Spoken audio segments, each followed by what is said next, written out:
So let's go through a recap of our callback hell. Callback hell, also known as the Pyramid of Doom, is a situation in JavaScript where multiple asynchronous operations are handled using deeply nested callback functions. This creates a code structure that is difficult to read, understand, and maintain due to excessive indentation and the lack of a clear flow. So let's go through the differences between callback and callback hell. So first, in terms of definition, in case of callback, a function is passed to another function to execute after an asynchronous operation. In case of callback hell, it's a scenario where multiple nested callbacks lead to deeply indented, hard to read code. In terms of readability, callback is generally easy to read and understand when used sparingly. However, in case of callback hell, the code is difficult to read due to deep nesting and indentation forming a pyramid of doom.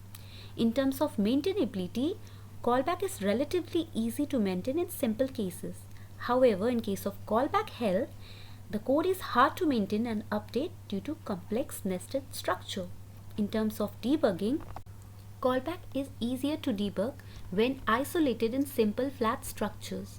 However, in case of callback hell, the entire code is difficult to debug as tracing errors through deeply nested callbacks is challenging. In terms of use case, callback is suitable for handling simple asynchronous tasks like reading a file or making an API request. However, callback hell often occurs in situations where multiple asynchronous operations depend on each other. So what's the solution to callback hell? Number 1, promises.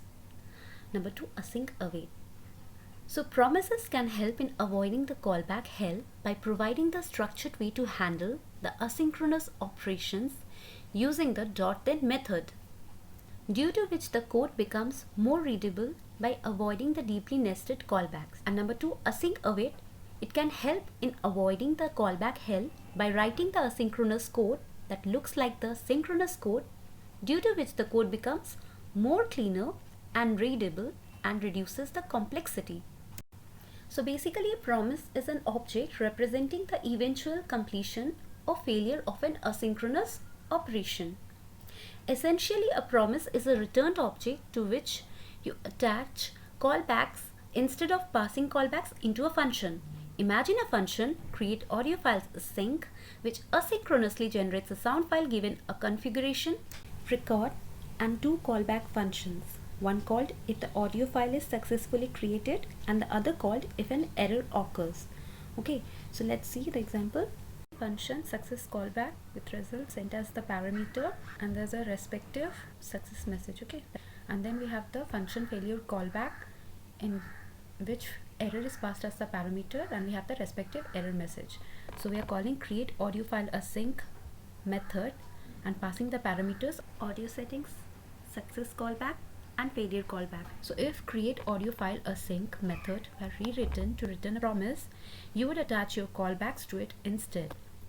Create audio file async, audio settings passed as the parameter, .then method in which we are sending success callback and failure callback as the respective parameters. So this convention has several advantages.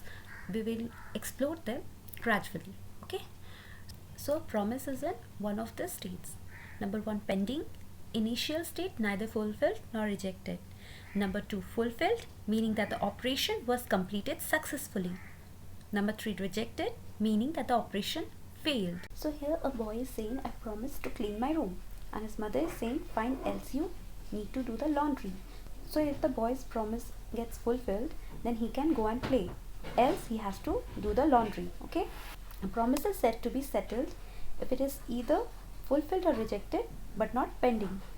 So the promise in the pending state either gets resolved or fulfilled, then in that case we go to the .then method, okay, followed by the asynchronous actions that need to be performed.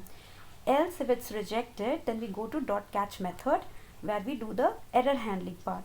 Okay, and there might be some .then method also accordingly.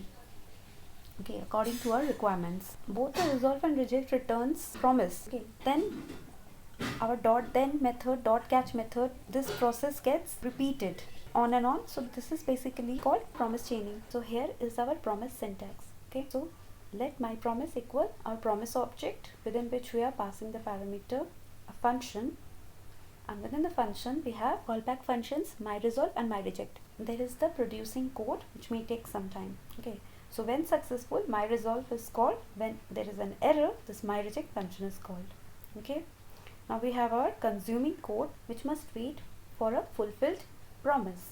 So my promise dot then will call this function, the first function within which the parameter is value, when it is successful, and if there is an error, the second function with the parameter error is called. When the producing code obtains the result, it should call one of the two callbacks. When there is success, my resolve with the result value is called, and when there is an error, my reject with the error object is called. So JavaScript promises us that it will return us something after a certain duration of time whenever the asynchronous task has been completed. So we can see a short example over here where an async function is being called. Okay, so its then part will only be executed once the promise gets resolved. So within the async function, we are returning a promise object. Normally what happens within the promise object, we have anonymous function in which there are two parameters, the first being resolve followed by reject. Okay, however, they are optional. Here we have just provided the example with resolve. So within this anonymous function, we have written console.log async function done. When this gets console to a gap of 1 second is followed by resolve. As soon as the resolve function is called, the then function is also called. So the result would be like this: async function done, async operation performed. So here is a very simple example. Line number 15, we can see we have created the promise object. Okay, in which we are sending my resolve and my reject as callback functions, and within it we have provided let x equal 0. Okay, and the logic over here is that if the value of x is 0, then we are calling my resolve function with a text okay, else error. We have our my promise dot then, inside which we have our resolve handler function and our reject handler function. Okay, let's check. See, it's showing okay because x equals 0. Now if I change the value of x to say 20, it goes to a reject handler function, display error. So the output will be error. Okay, previously we have also shown this function, the set timeout function, okay, in which we are sending a callback function as the parameter and the time interval, which is 3000 millisecond, that is 3 seconds. So it was actually giving us this output hello world, then interval of 3 seconds. Okay, so this was basically using callback, but my function was a callback function. Now we are going to rewrite the same kind of functionality, however using promise. Okay, so here what we have done, we have created our promise object within which we are passing a my resolve, my reject callback functions.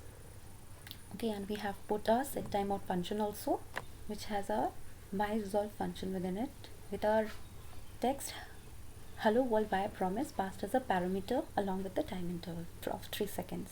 Within our my promise dot then, we are passing our resolve handler function with the parameter value, correct, and within which we are actually just adding to our demo output the value in case of success. Okay, see, hello world via promise. So here we can see that my promise dot then has our on resolve and on reject function, where on resolve is our success or resolve handler function and on reject is our failure or reject handler function. So this entire portion is our on resolve handler function.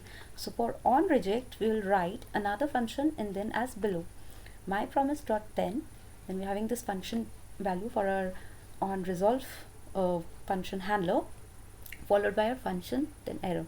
So this is our on reject. Okay, this is our previous example that we have shown in our previous video, remember? So here we have discussed that if you want to debug, then you have to go through all the callbacks inside callbacks. Okay, as they have callback inside another callback, but in case of promises, it has dot then function, which in turn returns another promise which can have another dot then function. So in promises, every dot then function has only one handler function which does not have another handler function inside it. So you can go to a particular dot then function without worrying about the depth of the code. Okay, that's great, promises introduced, but how does it deal with the problem of callback hell? The answer is with promise chaining. Let's modify our simple example from before. Okay, here we have done all this functional dip 1, 2 and 3. Okay, and each of them had that interval of 1 second for console.log of the respective statement. Okay, async function 1 done, async function 2 done, async function 3 done. Okay, so in this case what we have done, instead of the callbacks we have used promises. Okay, so our functions are now returning promises. Let's see how we execute them now. The async function, each of the then is referencing to the async functions. Okay, with the final one we are having the console log all async functions completed, and in the catch method we are catching the error. Okay, we are putting console.error as an error occur. Okay, so we'll see the result like this: async function 1 done, 2 done, 3 done, all async functions completed. This increased our readability, right? But for inclusion of async or await with the work of promises has given much better working environment to the code base. We'll discuss that later. For the time being, for the real world pseudo example we discussed earlier, that can also be rewritten like this for promise chaining. Okay, so here let's see what we have written. We have just included all our handlers in each of the then methods. Okay, so basically one then method followed by another, so respective then methods is like basically promise chaining. Okay, finally we have got dot catch, in which the error is passed as the parameter if there any. So if there is any error, that gets caught in our catch method. Okay, so that's all for our callback health solution, which is promise chaining. And for the next solution, which is async await, you'll have to wait for our next video. Till then, happy coding.